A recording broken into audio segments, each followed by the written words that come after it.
ప్రభు అయిన యేసుక్రీస్తు నామం పేరిట ఈ లైవ్ ప్రోగ్రాం వీక్షిస్తున్నట్టు ప్రపంచ దేశాల్లో నుండి తెలుగు క్రైస్తవ ప్రజలందరికీ, అలాగే మన సంఘ సభ్యులందరికీ ప్రభు పేట వందనాలు. మరొకసారి రెండవ పార్ట్ నెంబర్ 2, ఓ మానవ, దేవుని చిత్తాన్ని ఎవరు ఆపలేరు. దేవుడు ఒకసారి ఒక వ్యక్తి మీద ఒక ప్రణాళికను కానీ సిద్ధపరిచాడు అంటే ఆ ప్రణాళికను ఏ ఒక్క మనుష్యుడు భూమి మీద ఆపలేడు. ఆపాలని ప్రయత్నం చేసే వాళ్ళందరినీ, అడ్డొచ్చే వాళ్ళని తీసి పాడేస్తాడు, కానీ దేవుని చిత్తాన్ని ఆపలేడు. ఒకసారి నిన్ను దేవుడు ఆశీర్వదించడం, ఆయన మనసారా దేవుడు నీ మీద కన్నులుంచి నిన్ను ఆశీర్వదించాడంటే భూమి మీద ఈ ఆశీర్వాదాన్ని దొంగిలించడానికి కానీ ఆపడానికి కానీ ఎవరి తరం కాదు. దేవుని చిత్తాన్ని ఎవరు ఆపలేరు. అందరూ చెప్పండి, ఓ మానవ, దేవుని చిత్తాన్ని ఎవరు ఆపలేరు. ఒక చిన్న స్టోరీ మనం వింటున్నాం ఈ మధ్యాహ్నం. చూడండి, ఆదికాండము 37వ అధ్యాయము 1వ వచనం మనం చూస్తే,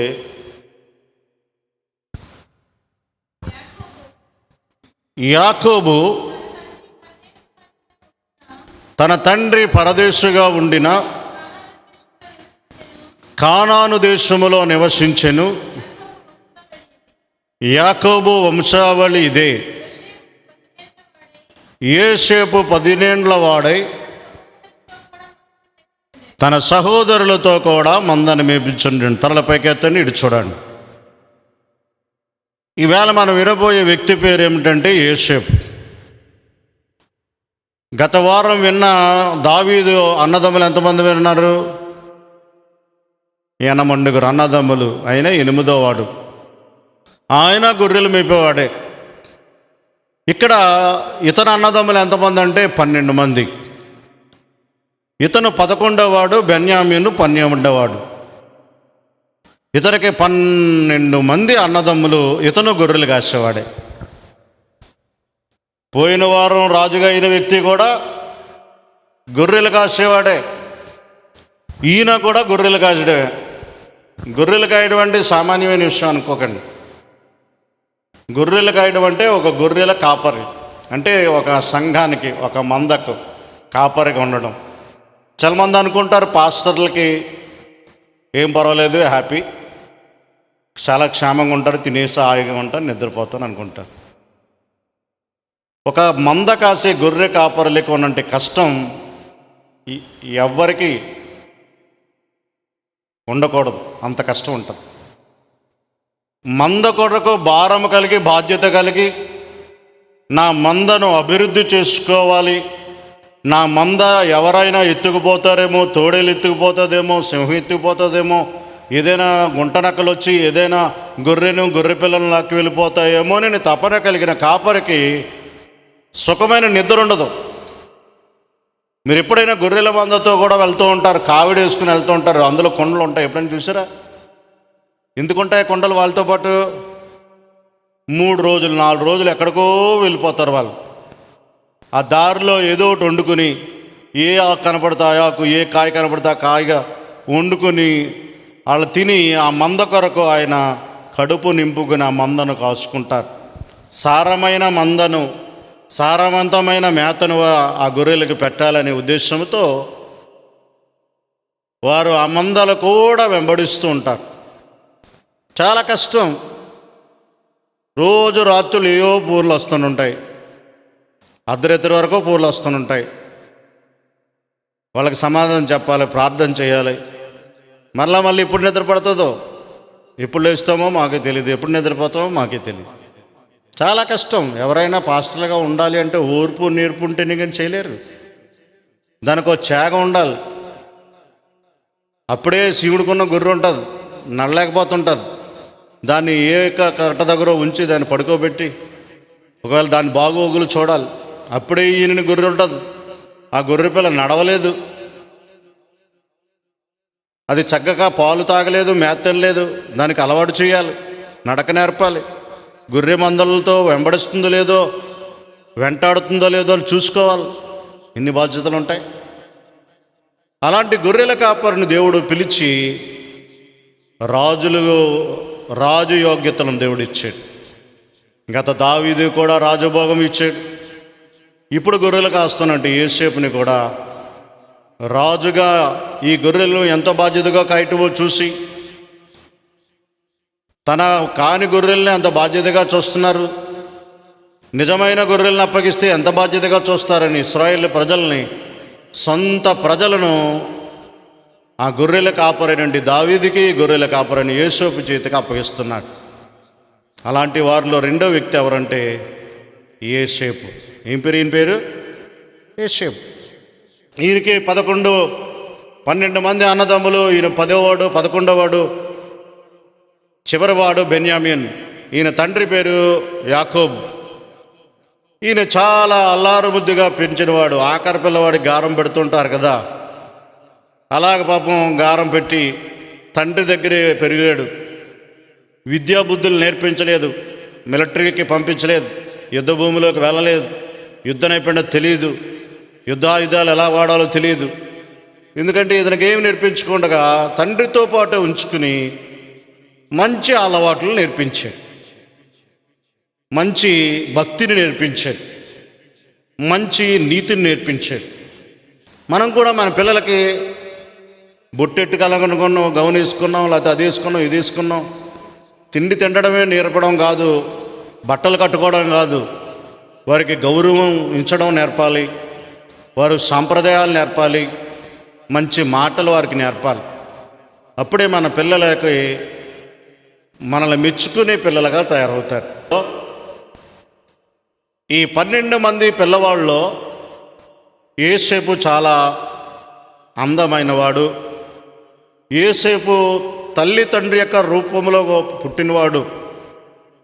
తల్లిదండ్రుల రూపం ఉంటుందండి పిల్లలకి. తల్లి రూపమైనా వస్తుంది, తండ్రి రూపమైనా వస్తుంది అనుకుంటారు. మీరు ముఖం చూస్తేనే, వారిని బాగా పరిశోధించి చూస్తే కాళ్ళు ఏలు గోరుల్లోనైనా మార్పు ఉంటుంది. ఎక్కడో చోట తల్లి గుణాలు కొన్ని ఉంటాయి, తండ్రి గుణాలు కొన్ని ఉంటాయి. మీరు పరిశోధించి చూడండి ఎప్పుడైనా మీ పిల్లలు. నా లక్షణాలు, నా గుణాలు, నా సిమ్టమ్స్ ఏమైనా ఉన్నాయా అని పిల్లల్ని మీరు పరిశీలించి చూస్తే వారిలో నుండి కొన్ని అలవాట్లు కానివ్వండి, పద్ధతులు కానివ్వండి, వారికి అవయవాలు కానివ్వండి, భార్య భర్తలు ఇరువురివి కూడా మిక్స్డ్ అయి ఉంటాయి.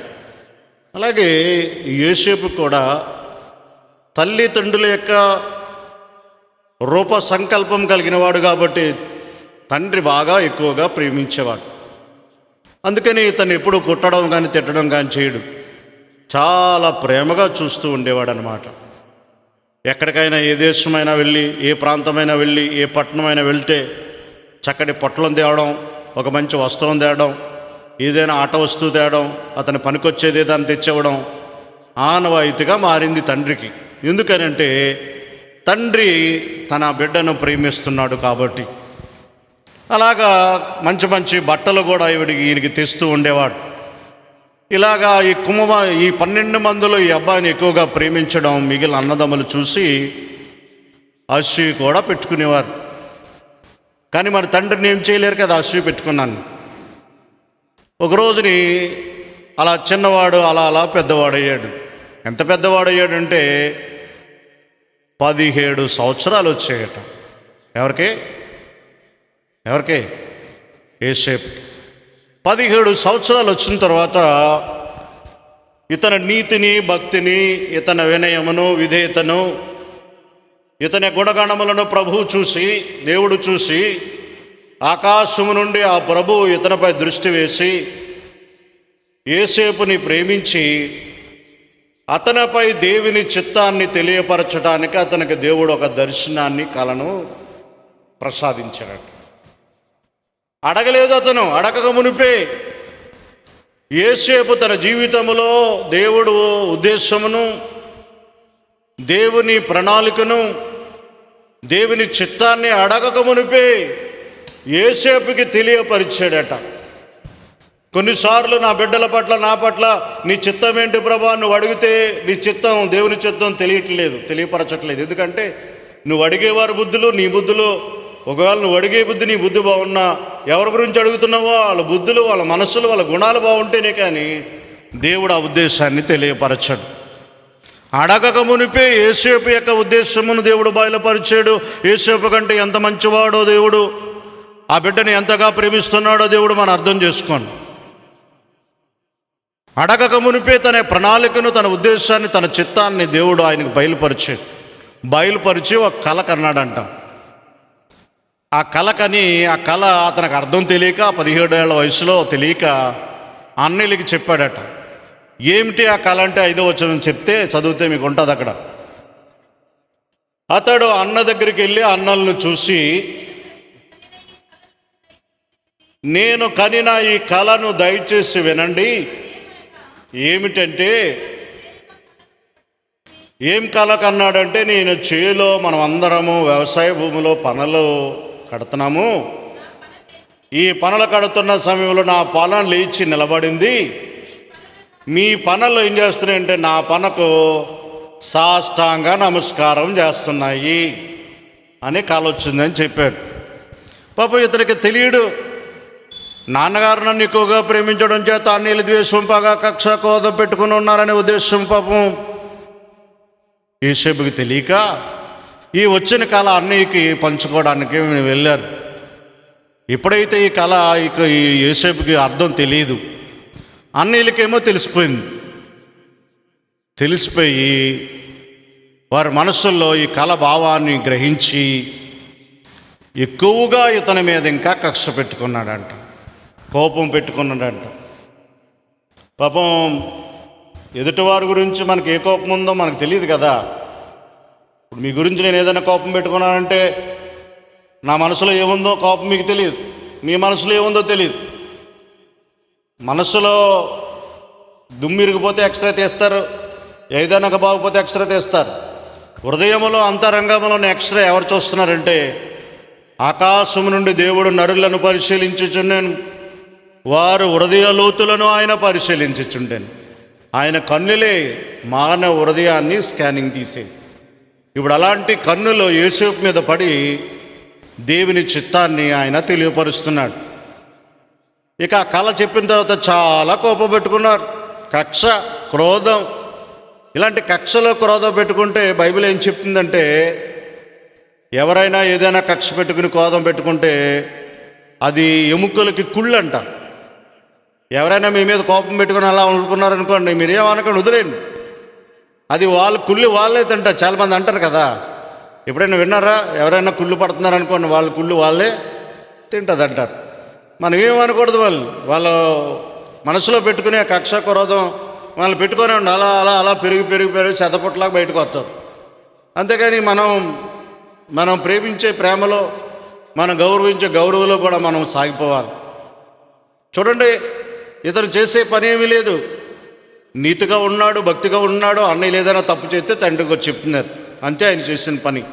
అది వాళ్ళకి ఇష్టం లేక ఇతని మీద కోపం పెట్టుకుని, కక్ష పెట్టుకుని, ఒక కళ కంటే ఆ కళ అర్థం తెలియక పాపం అన్నయ్యకి చెప్తే వాళ్ళు అర్థం చెప్పలేదు కదా,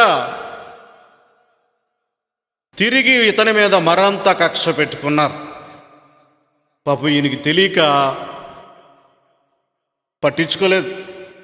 అన్నయ్యలు అంటే వెళ్తున్నారు, వాళ్ళు గొర్రెలు తోలుకొస్తుంటే అన్నయ్యలు వచ్చారు పరిగెట్టుకెళ్తున్నారు, మాట్లాడుతున్నాడు, అన్నీ చేస్తున్నాడు. కానీ వారి ఉదయం అంతా కూడా తండ్రి ఇతన్ని ఎక్కువగా ప్రేమించడం, రెండోది దేవుడు ఇచ్చిన కళను ఆ అర్థం వారికి తెలిసిపోయి చాలా కోపం పెట్టుకున్నారు. ఇక తర్వాత 9వ వచనం మనం చూస్తే మరొక కళ కన్నాడు ఆయన. మరొక కళ కని తన సహోదరులకు తెలియచేసెను, ఇదిగో నేను మరొక కళ కంటిని, అందులో సూర్య చంద్రులను 11 నక్షత్రములను నాకు సాష్టాంగా పడుతున్నాయని చెప్పాను. ఈ కళ కన్నీ మళ్ళీ ఎవరికి చెప్పాడట? తండ్రితోనూ సహోదరులు చెప్పాడు. ఈ కళ ఎలాంటిదంట? ఈ కలలో సూర్యుడు ఉన్నాడంట, చంద్రుడు ఉన్నాడట, 11 నక్షత్రములు ఉన్నాయట. ఈ సూర్యుడు, చంద్రుడు, నక్షత్రములు ఈయనకి సాష్టాంగ నమస్కారం పెడుతున్నాయంట. దేవునికి స్తోత్రం. ఇదొక కళ.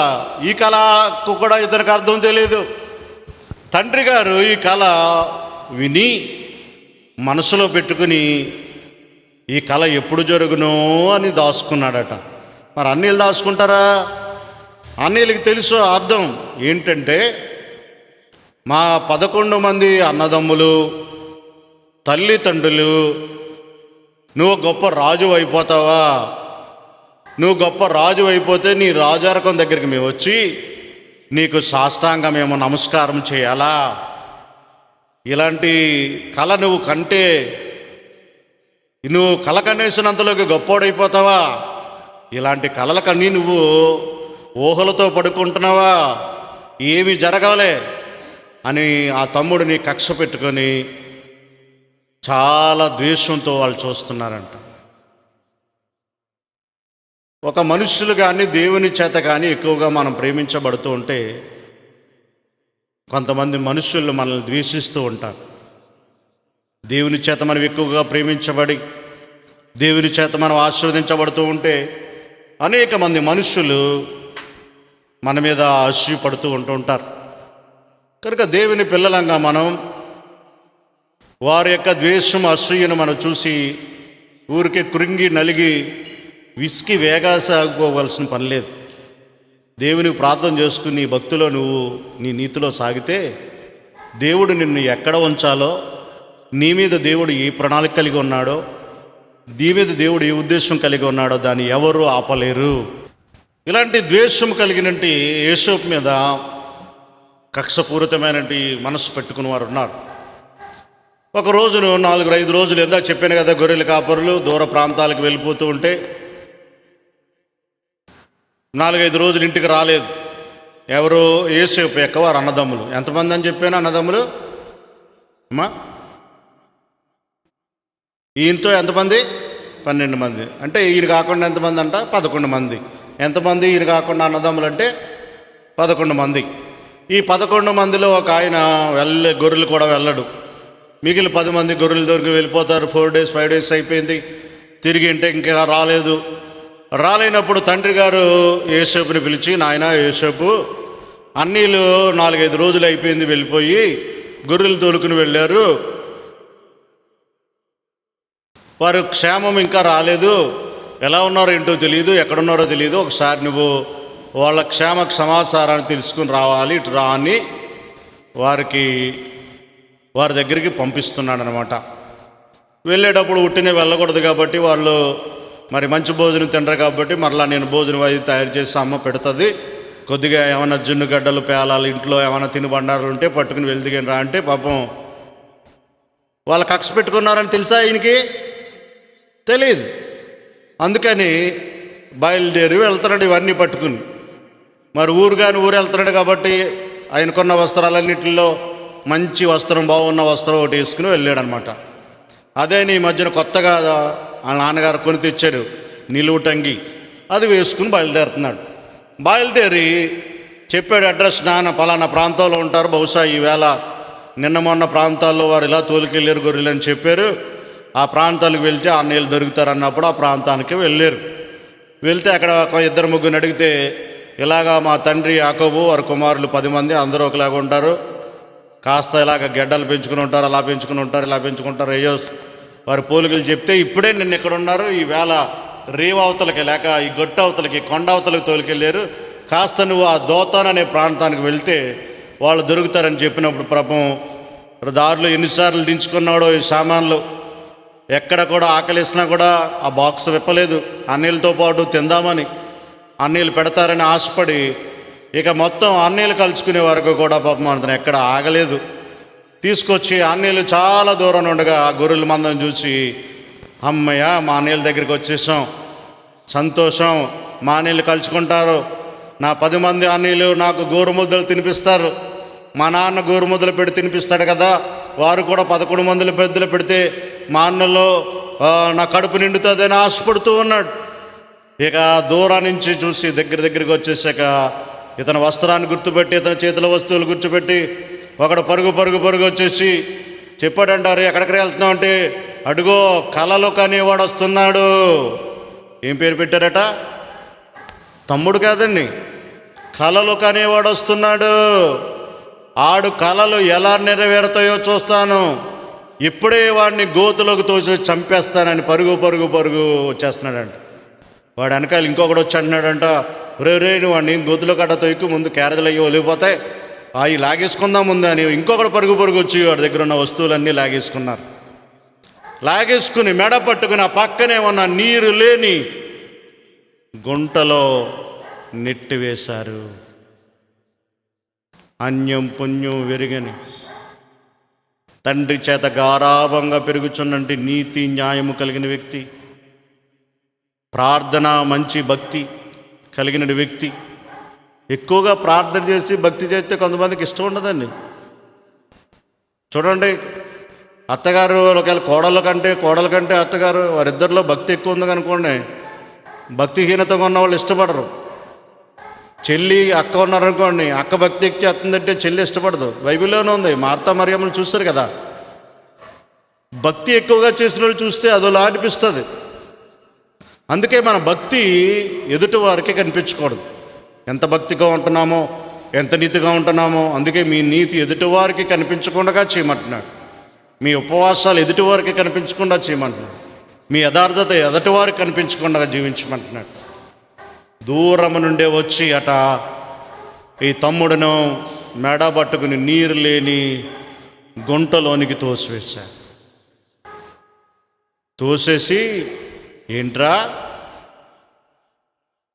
మేమందరం నీకు నమస్కారం పెట్టాలా, గోతులో ఉండి పెడిదిగాను అని ఆ నీరులోని గుంటలోనికి తోసివేశారట.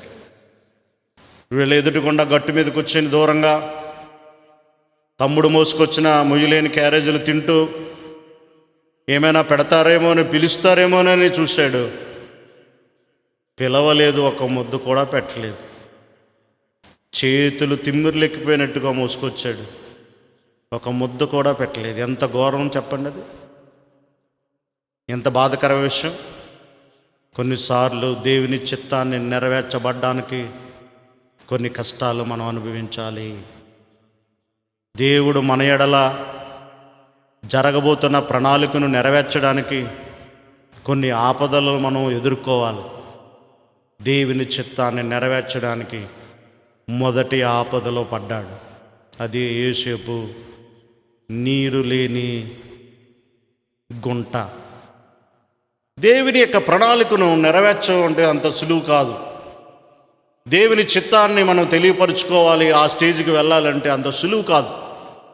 కొన్ని కష్టాలు మనం ఎదుర్కోవాల్సిన అవసరం ఉంటుంది, కొన్ని ఇబ్బందులు ఎదుర్కోవాల్సిన అవసరం ఉంటుంది.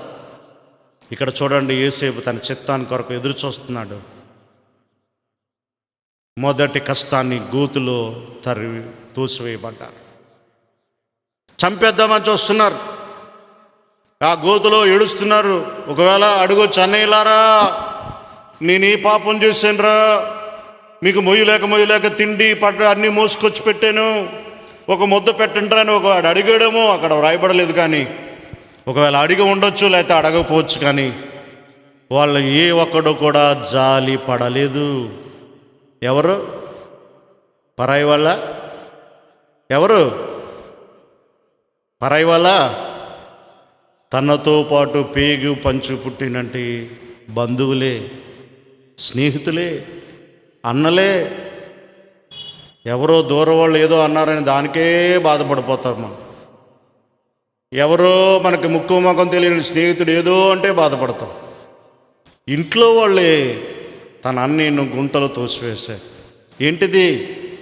ఒక అసూయ. ఏంటిది? ఒక ద్వేషం. ఏంటిది? ఒక కక్ష పెట్టుకుని వారు ఆ గుంటలో త్రోసివేశారు. దేవుని చిత్తాన్ని నెరవేర్చడానికి కొన్ని కష్టాలు ఇవే. ఇక ఇలా భోజనం అయిపోయిన తర్వాత ఆ త్రోవని ఇష్మాయేలు వెళుతూ ఉంటే ఐగుప్త దేశానికి వారు వ్యాపార వర్తమానికులు వెళ్తున్నారు. ఈలోపు వాళ్ళకు అన్నయ్య అంటాడు, వీడిని చంపేస్తే మనకేమొస్తుంది, అమ్మేస్తే మనకే డబ్బులు వస్తాయి.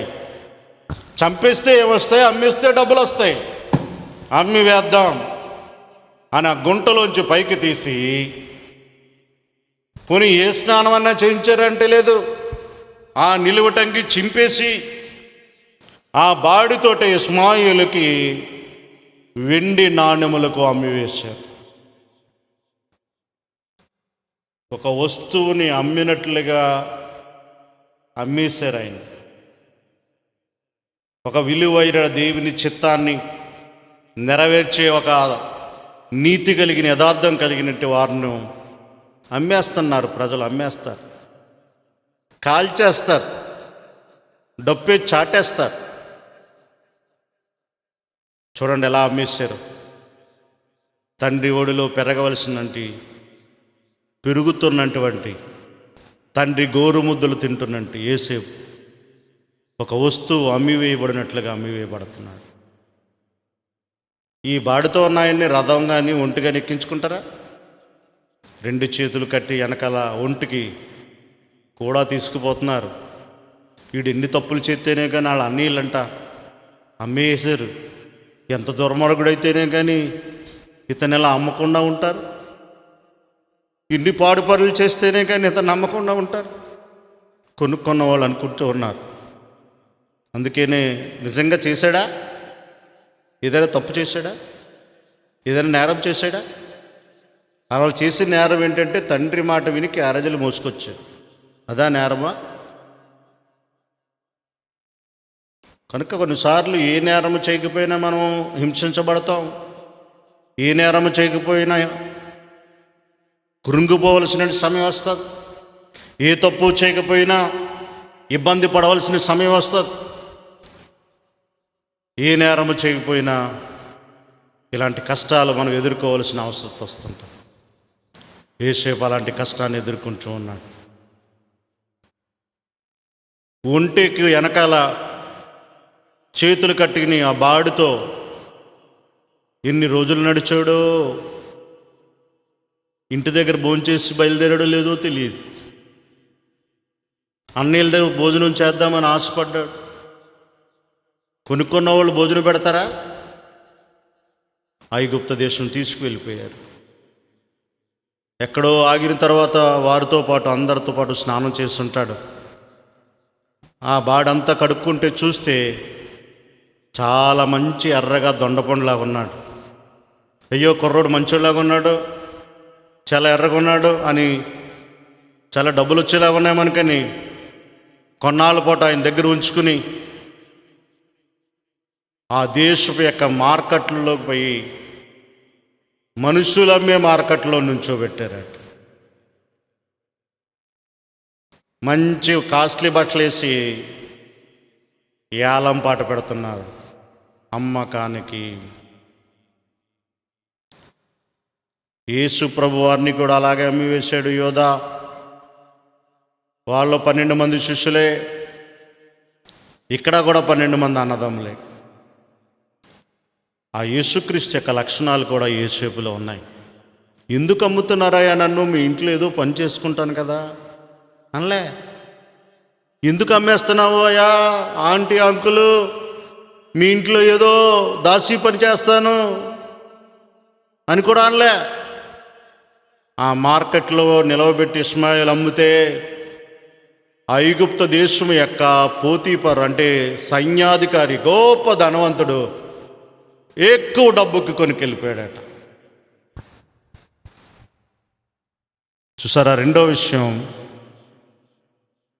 ఒక వస్తువు అమ్మినట్టుగా హీనంగా నీతిమంతుడిని అమ్మివేశారు. మనం ఎంత నీతిగా ఉన్నా కూడా ఎవరో ఒకరి చేత మనం ఏదో ఒకటి నింద పడవలసిందే. ఏదో ఒకటి మన మీద వేస్తూనే ఉంటారు. యేసేపును ఒక వస్తువు అమ్మినట్టుగా అమ్మేశారు. అంటే ఎంత చులకనగా అమ్మారో చూడండి. ఎంత బాధాకరమైన విషయం. ఆ తండ్రికి తెలిస్తే ఎంత బాధపడి ఉంటాడు. ఒకవేళ నిజంగా ఇలాగ అమ్మివేస్తున్న దృశ్యాన్ని ఆ తండ్రి చూస్తే ఎంత వేదన చెంది ఉంటాడు. ఒక గొర్రె కానీ మేకని కానీ ఎవరైనా ఎత్తుకుపోతుంటే ఎంత బాధపడుతున్నామో మనం. ఒక కోడిపిల్ల గెద్దనెత్తుకుపోతుంటే చూస్తూ ఉంటుంటే దాన్ని ఎన్ని తిట్లు తిడతామో, మనకన్నా రెక్కలుంటే ఆకాశాలు ఎగిరిపోయి దాన్ని ముట్టట్టుకుని అలా పిండేసి ఏదో ఒకటి చేసేయాలని బాధ వచ్చేస్తుంటాం. అలాంటి ఇది యోసేపును అమ్మి వేస్తుంటే అదే తండ్రి దృశ్యాన్ని చూస్తే ఎంత బాధపడి ఉంటాడో. కానీ తండ్రి బాధపడ్డాడో లేదో తెలియదు, కానీ యోసేపు మాత్రం తన మనసులో ఎంతో బాధపడి ఉంటాడు. ఉండడంటారా? చాలా బాధపడాడు. అతని నీతి, యథార్థత, భక్తే దేవుని ప్రణాళికే అన్ని కష్టాలు ఆయన్ని ఎదుర్కోవడానికి, దేవుని ప్రణాళికను, దేవుని చిత్తాన్ని నెరవేర్చడానికి ఈ కష్టాల గుండా దేవుడు ఆయన్ని నడిపిస్తున్నాడు. రెండోది, అవమానకరమైన సమస్య నుండి ఎదుర్కొన్నాడు. మొదటిదేంటి? భయంకరమైన గోతు నుండి ఎదుర్కొన్నాడు. రెండోది, అవమానకరమైన దృశ్యాన్ని నుండి ఎదుర్కొన్నాడు. మూడోది, పోతీఫర్ ఇంట్లోకి వెళ్ళిన వెంటనే ఇగో బీరువా తాళాలు, ఇవిగో పెట్టె తాళాలు, ఇవిగో బంగారు పెట్టె తాళాలు, డబ్బులు పెట్టెల తాళాలు ముందు తాళం ఇచ్చేస్తారా పొరుగింటి వాడికి? ఏ పశువుల దగ్గర కాపలా పెట్టారు. ఆ పశువులు చూసుకో, అట్లు చూసుకో, ఇట్లు చూసుకొని నువ్వు ఆ పాకలోనే పడుకో అని ఆ పశువుల దగ్గర పెడితే ఒక వారం రోజులకి ఆ పశువులన్నీ కూడా పాలు ఎక్కువగా ఇవ్వడం ప్రారంభించాయట. దేవునికి ఆ పశువుల మంద ఆ ఇంట్లో దీవించడం ప్రారంభించాడు. ఏంటి, నా ఇల్లు గత కొద్ది రోజులుగా ఆశీర్వాదాలు ఎక్కువ కనపడుతున్నాయని జ్యోతిష్కానికి వెళ్తే నీ ఇంట్లోనికి ఒక ఎబ్రీ జాతికి చెందినంటి, నీతిమంతుడైనంటి, భక్తి కలిగినంటి ఒక బిడ్డ వచ్చాడు. ఆ బిడ్డ వల్లే ఈ ఆశీర్వాదము. స్తోత్రం చెప్తారేమనుకున్నాను. వెంటనే ఆ పోతీఫర్ ఇంటికి వచ్చి, ఇంక నువ్వు ఎక్కడా బయటకు ఉండద్దు, ఇంట్లోకి వచ్చి ఇంట్లోకి తీసుకుపోయి ఇంట్లో ఉన్న పెత్తనమంతా ఆయనకి ఇచ్చేసాడు. ఆయన ఇల్లు అంతటా బాగోగులన్నీ ఆయన చూసుకునేవాడట.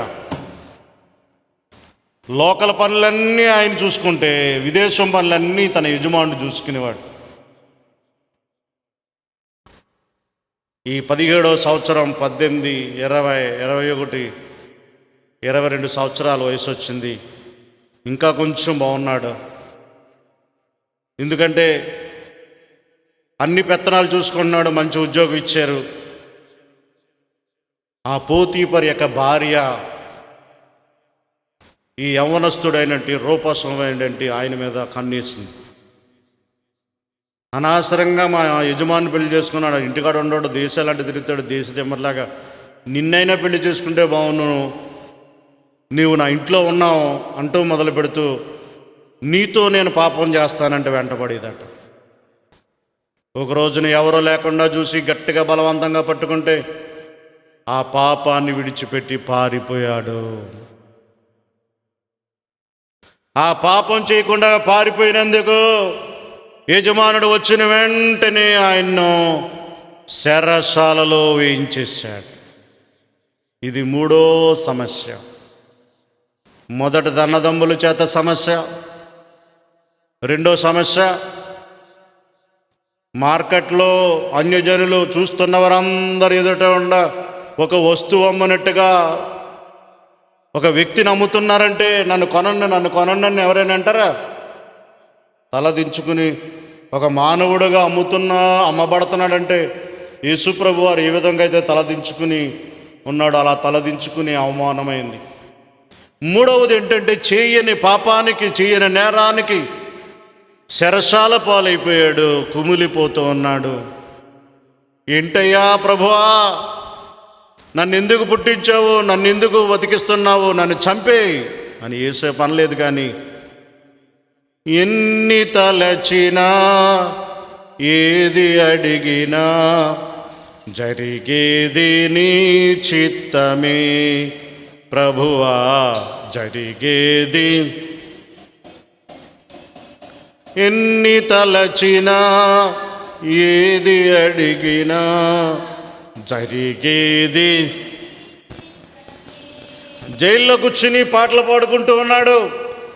ఏది జరిగినా, ఏమి అడిగినా నీ ప్రణాళిక, నీ చిత్తం నీ చిత్తం నెరవేర్చుకోవడానికి ఈ సమస్యలు నేను ఎదుర్కొంటున్నాను అని ఆ మూడో సమస్యను కూడా సహించుకుంటూ ఓర్చుకుంటూ దేవుని చిత్తం కొరకు ఎదురు చూస్తూ ఉన్నాడు. ఆ జైలులో రాజుగారు కోటలోంచి ఇద్దరు ఈయనకిలా కాకుండా నేరం చేసి అక్కడికి రాబడ్డారు. వాళ్ళకు ఒక కళ వచ్చింది, ఆ కళకు అర్థం చెప్పారు. బయటికి వెళ్ళినప్పుడు నన్ను జ్ఞాపకం చేసుకొని ఆయన నీకు మంచి మేలు చేశాను కదా అన్నాడు. కానీ ఆయన బయటికి వెళ్ళిపోయాడు, కానీ మనుష్యుడికి చేసిన మేలు మరిచిపోయాడు. కొన్నిసార్లు మనం మనుషులకు ఎన్ని మేలు చేస్తామో గుర్తుండదండి. ఓ స్టేజ్కి వచ్చిన తర్వాత విర్రవీగిపోతుంటారు, వ్యతిరేకంగా ఉంటారు. అయ్యో ఆయన వల్ల నేను ఈ మేలు పొందాను, నా బిడ్డలు ఈ మేలు పొందారు. వారికి గౌరవం కలిగి, ప్రేమ కలిగి, వినయం కలిగి, విధేయత కలిగి ఉందామనే ఆలోచన ఉండదు. ఆ స్టేజీ దాటిపోతే ఇంకా ఆ స్థితిగతులన్నీ మర్చిపోతారు. జైల్లో ఉన్న వ్యక్తి ఆ యేసేపు కళ చెప్పి మేలు చేసి ఉద్యోగం వచ్చేలాగా చేశారు. లేకపోతే ఆ రాత్రి చనిపోతారు ఇద్దరు. ఆ కళకు అర్థం చెప్పకపోతే వాళ్ళిద్దరూ బెంగ పెట్టుకుని తిండి తిప్పలు మాని జైల్లో కుమిలిపోతున్నారు. వాళ్ళిద్దరికీ ఆ కళ అర్థం చెప్పి ధైర్యం చెప్పి భోజనం పెట్టి వాళ్ళని ఆనందింపచేసి వాళ్ళని బయటికి పంపించారు. బయటికి వెళ్తే నన్ను తప్పనిసరిగా నేరానికి జైలుకి వచ్చాను, మీరు రాజుగారి ఇంట్లో ఉద్యోగం అంటున్నారట, మీ రాజుకి చెప్పి నన్ను కాస్త జైలు నుంచి బయటికి రప్పించండి అంటే ఆ మేలే మర్చిపోయారు. మనుషుల మీద ఆధారపడకూడదు. అందుకే దేవుని వాక్యం చెప్తుంది, మనుషులను నమ్ముకొనుట కంటే యెహోవాను ఆశ్రయించటం మేలు, రాజులను నమ్ముకొనుట కంటే రారాజును నమ్ముకొనడం మేలు. అందుకే మనం దేవుని మీద అనుకోవడం నేర్చుకోవాలి, దేవుని మీద ఆధారపడడం నేర్చుకోవాలి, దేవునికి అడుక్కొని ప్రార్థన చేసుకోవడం. మనుషుల మీద కాదు, దేవుని మీద మనం ప్రాధాయపడాలి. ఇంకా మరలా మనుషుడు మర్చిపోయాడు, తన ఉద్యోగం క్షేమంగా చేసుకుంటున్నాడు. ఏసేపు మాటే లేదు, ఏసేపు ఊసే లేదు. దేవుడు మర్చిపోయాడా ఏసేపును? దేవుడు మర్చిపోలేదు. ఫరో రాజుకే దేవుడు కలను రప్పించాడు. స్తోత్రం చెప్పండి. ఫరో రాజుకే దేవుడు కలను రప్పించాడు. ఫరో రాజుకు వచ్చిన కళ ప్రపంచంలో ఏ జ్ఞాని, ఏ సకల విద్యములు కలిగిన వారు, శకునగాండ్రు ఎవరో ఆ కళకు అర్థం చెప్పలేకపోయారు. రాజుగారు తిండి తిప్పలు మానేసి నెత్తుకొట్టుకుంటున్నాడట, ఏంటి ఈ కళ అర్థం అని. అప్పుడు రాజుకోటలో ఉద్యోగం చేసుకుని జైలు నుంచి బయటపడ్డ ఆ పానదాయకుడు అప్పుడు జ్ఞాపకం వచ్చాడట జైల్లో ఉన్న యేసేపు. ఈయన జ్ఞాపకం చేసుకోలేదు, దేవుడే ఆయన్ని జ్ఞాపకం చేశాడు. అప్పుడు నాకు జైల్లో నన్ను కూడా వేసినప్పుడు నేను కల కంటే నా కళకు అర్థం చెప్పాడు. యేసేపు అనే ఒక యవ్వనస్తుడు ఉన్నాడు, చాలా మంచి ఆయన, నీతిమంతుడు, ప్రార్థనాపరుడు, భక్తి కలిగిన వాడు, రూపవంతుడని ఆయన్ని తీసుకొస్తే మీ కళ్ళకి అర్థం చెప్తారని రాజుగారికి చెప్పాడు.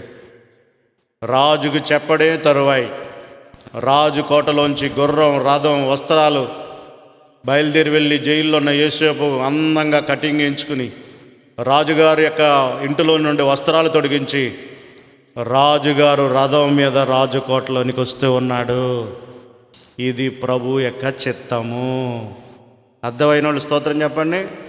చూసారా, ఈ చిత్తానికి వెళ్ళడానికి, ఈ స్థితికి వెళ్ళడానికి, ఈ యోగ్యత వెళ్ళడానికి ఎన్ని కష్టాలు ఎదుర్కొన్నాడో. ఎన్ని కష్టాలైనా ఎదురపోయి కానీ ఆ రాజుగారి కోటలోకి వెళ్ళకుండా ఎవరో ఆపలేకపోయారు. అన్నదమ్ములు ఆపలేకపోయారు. పోతీఫరు ఇంట్లోనంటే ఆ భార్య ఆపలేకపోయింది, లేకపోతే అమ్మివేయబడిన వారు ఆపలేకపోయారు, జైలు నాయకులు ఆపలేకపోయారు. ఎన్ని ఆటంకములు వచ్చినా దేవుని చిత్తాన్ని మాత్రము యేసేపు పట్ల ఆపలేకపోయారు. నీ ఎడల, నీ బిడ్డల ఎడల కూడా, నీ యొక్క స్థితిగతుల ఎడల దేవుని ప్రణాళికను, దేవుని చిత్తం ఏమైనదో తెలుసుకోండి. ఈ దేవుని చిత్తాన్ని భూమి మీద ఏ ఒక్కరూ ఆపలేరు. నమ్మిన వారు స్తోత్రం చెప్పి ప్రభుని మహిమపరచండి. హల్లెలూయా. మన పట్ల, మన బిడ్డల పట్ల దేవుని ప్రణాళికను ఎవరు ఆపలేరు. ఒకవేళ మీ అమ్మాయికి మీ అబ్బాయి పెళ్లి సంబంధం కుదిరిందా, దాన్ని ఆపాలని చూస్తున్నారా? ఎవరు ఆపలేరు. నీ బిడ్డలకు ఉద్యోగం రాబోతున్నదా, దాన్ని ఆపాలని ప్రయత్నాలు చేస్తున్నారా? అది ఎవరు ఆపలేరు. నీకు రావాల్సిన ఆస్తి ఐశ్వర్యములు, నీకు రావాల్సిన వెండి బంగారములు, నీకు రావాల్సిన సకల విధులైన సంపదలు ఎవరైనా ఆపాలని చూస్తున్నారా? ఎవరి తరము కూడా కాదు. దేవుని చిత్తమైతే ఎవరు ఆపలేరు. దేవుని ప్రణాళిక నెరవేరడానికి కొన్ని కష్టాలు మనం ఎదుర్కోవాలి. దేవుని ప్రణాళిక నెరవేర్చడానికి కొన్ని ఇబ్బందులు ఎదుర్కోవాలి. యోసేపు రాజుకోటలోకి వెళ్ళడానికి ఎన్ని ఆటంకములు వచ్చాయో దేవుని ప్రణాళిక నెరవేర్చడానికి. రాజుగారు వెంటనే ఆహ్వానిస్తున్నాడు. రాజుకోటలో ఎవరా కాదు, రాజే ఆహ్వానించి, రా నాజునా నువ్వే యోసేపు అని ఆయన కూర్చోబెట్టుకుని, రాజు పక్కన కూర్చోబెట్టుకుని, రాజుకి ఎదురుగా కూర్చోబెట్టుకుని, రాజు సింహాసనం మీద ఎదురుగా కూర్చోబెట్టుకుని తన కళ చెప్పాడు. ఆ కళకి అర్థాన్ని తెలియపరిచాడు. ఎవరు చెప్పండి? యోసేపు. అప్పుడే ఎన్ని రోజులైంది నేను కళ చూసి, కళ వచ్చి ఇన్ని రోజుల నుంచి ఎవరో ఒకరు వస్తానన్నారు, కళ చెప్తున్నాను, ఎవరో చెప్పలేకపోయారు. నీవే చెప్పావు కాబట్టి ప్రపంచంలో నీలాంటి దైవ జ్ఞానం కలిగిన వ్యక్తిని నేను ఎప్పుడూ ఇంకా చూడను. కనుక నీవే ఈ రాజ్యానికి అంతటికీ కూడా అధికారినిగా నిన్ను చేయబోతున్నాను. చప్పలు కొడతారేమో అనుకున్నాను. ఇప్పుడు కాదు, ఇందాక. ఇప్పుడు కొట్టండి ఒకసారి చప్పట్లేసే.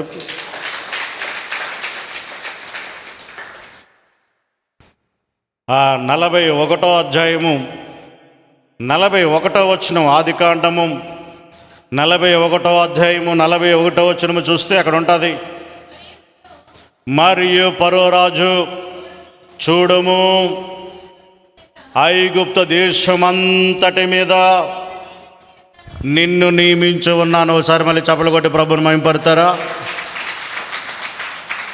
ఎప్పుడు చెప్పాడు ఇది? 17 ఏళ్ల వయసులో ఈ కళను చెప్పాడు. ఎప్పుడు చెప్పాడు ఈ దర్శనం, ఈ కళ, ఈ నిర్ణయము, ఈ ప్రణాళిక? 17 ఏళ్ల వయసులో. ఎప్పుడు నెరవేర్చబడింది? 30 సంవత్సరాల వయసులో నెరవేర్చబడింది. ఎన్ని సంవత్సరాల వ్యవధి పట్టింది? 13 సంవత్సరాల కాల వ్యవధి పట్టింది. టైం పడుతుంది, వెంటనే వచ్చేయండి.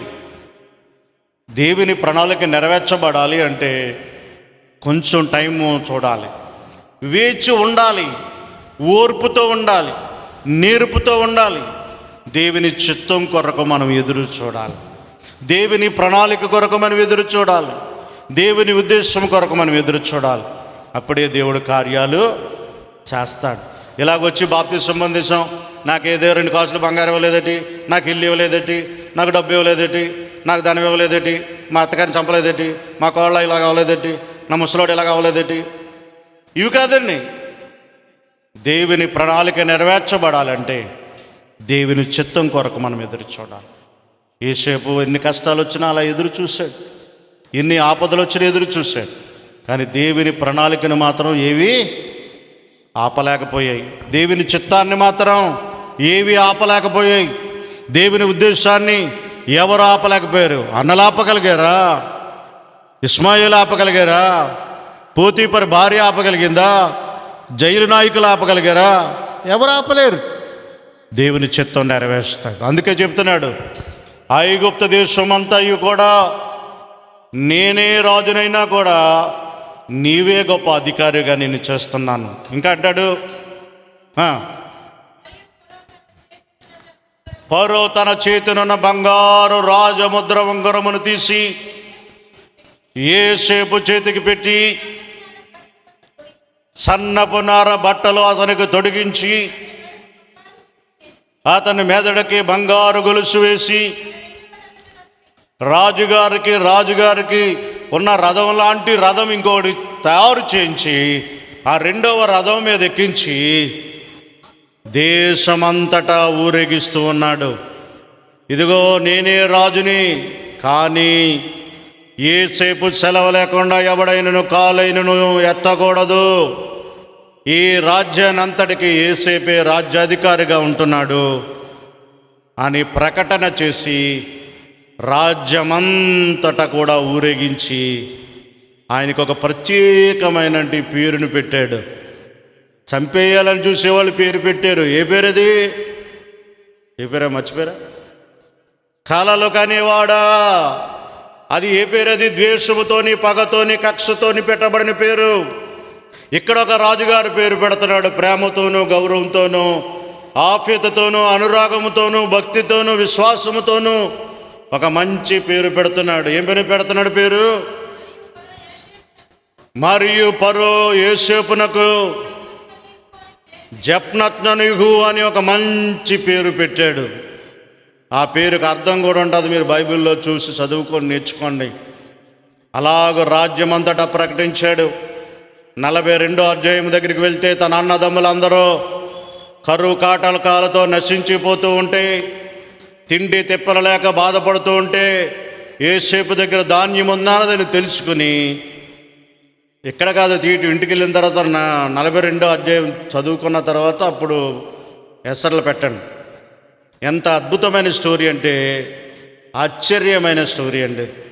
అన్నలు వచ్చి సాష్టాంగ నమస్కారం పెట్టి, అయ్యా మాకు ధాన్యం లేదు, మాకు బియ్యం లేక ఆకలితో అలమటిస్తున్నామని యోసేపు తెలియని వ్యక్తి దగ్గరికి వచ్చి సాష్టాంగ నమస్కారం పడ్డారు. యోసేపుకి మాత్రం తన అన్నలని తెలిసింది, కానీ తన అన్నలకి యోసేపు ఈయన అని తెలియలేదు. ఎన్నాళ్ళు పట్టింది దేవుని ప్రణాళిక నెరవేర్చబడ్డానికి? 13 సంవత్సరాల వ్యవధి పట్టింది. ఆ 41 కిందకు వెళ్తే అతని వయసు ఎంత అక్కడ ఉంటుంది? 41, 42, 43 చదివితే యోసేపు పరో ఎదుట ఉన్న సమయానికి అతని వయసు 30 సంవత్సరాలు. కల ఇప్పుడు కన్నాడు 17 ఏళ్ళు. ఈ కళ ఇప్పుడు నెరవేర్చబడింది 30 సంవత్సరాలు. 30 సంవత్సరాల్లో 17 ఏళ్ళు తీస్తే ఎంత ఉంది? 13 సంవత్సరాల వ్యవధి కాలం పట్టింది. ఇలాగొచ్చి అలాగొచ్చి ప్రభువా నీ చిత్తం ఏంటి, నా ఎడల నీ ఉద్దేశం ఏంటి అంటే దేవుడు చెప్తాడు. కానీ దాన్ని నెరవేర్చడానికి కొన్ని ఆటంకాలు వస్తాయి, కొన్ని అభ్యంతరాలు వస్తాయి. వాటన్నిటిని ఎదుర్కొని జయించి మనం ముందుకు వెళ్తే దేవుని చిత్తాన్ని ఎవరో తప్పించలేరు, దేవుని ప్రణాళికను ఎవరో ఆపలేరు. మన సందేశం పేరేంటి? ఓ మానవా, దేవుని చిత్తాన్ని ఎవరు ఆపలేరు. యోసేపు రాజుగా ఐగుప్తు దేశానికి చేయబోతున్నాడు. చేస్తానని 17 ఏళ్ల వయసులోనే దేవుడు మాట ఇచ్చాడు. ఆ మాటను ఎవరు ఆపలేకపోయారు. ఆ దేవుని చిత్తాన్ని ఎవరు త్రోసివేయలేకపోయారు. దేవుని చిత్తాన్ని ఎవరు తిరిగి రాయలేకపోయారు. దేవుడు నెరవేర్చగలిగిన వాడు. నీ పట్ల, నీ బిడ్డల పట్ల దేవుని చిత్తం కలిగి ఉన్నావు. అందుకనే మొదటి, ఓ మానవా, దేవుని చిత్తం వల్ల నీవు బ్రతికి ఉన్నావు. దేవుడు నిన్ను ఎందుకు బ్రతికించాడో, దేవుడు నీ కొరకు ఒక ప్రణాళిక కలిగి ఉన్నావు. నీ బిడ్డల మీద ఒక ప్రణాళిక కలిగి ఉన్నాడు. నీవు ఈ ఉద్దేశమని కలిగి ఉన్నాడు. దేవుడు ఒక నిర్ణయాన్ని కలిగి ఉన్నాడు. అది నెరవేర్చబడాలంటే దేవుని కొరకు మనం ఎదురు చూడాలి, దేవుని కొరకు మనం ప్రార్థించాలి. అప్పుడే నీవు నీ బిడ్డల కొరక దేవుడు దాచి ఉంచే ప్రణాళికను దేవుడు నెరవేర్చుతాడు. లేచి నిలబడి 2 చేతులు పైకెత్తి, యేసయ్య నా కొరకు, నా బిడ్డల పట్ల, నా కుటుంబం పట్ల నీ ప్రణాళిక ఏమై ఉన్నది, నీ చిత్తము ఏమై ఉన్నది, నీ ప్రణాళిక ఏమై ఉన్నది అయా తెలియపరచండి. 2 చేతులు చాపి నోరు తెరుద్దాం. యేసయ్యా నా పట్ల, నా బిడ్డల పట్ల, నా కుటుంబం పట్ల నీ ప్రణాళిక ఏమై ఉన్నది? నోరు తెరుద్దామా? యేసయ్యా నా పట్ల, నా బిడ్డల పట్ల, నా కుమార్తె పట్ల, నా కుమారుడి పట్ల నీ చిత్తము ఎలా ఉన్నది? నీ ప్రణాళిక ఏమై ఉన్నది?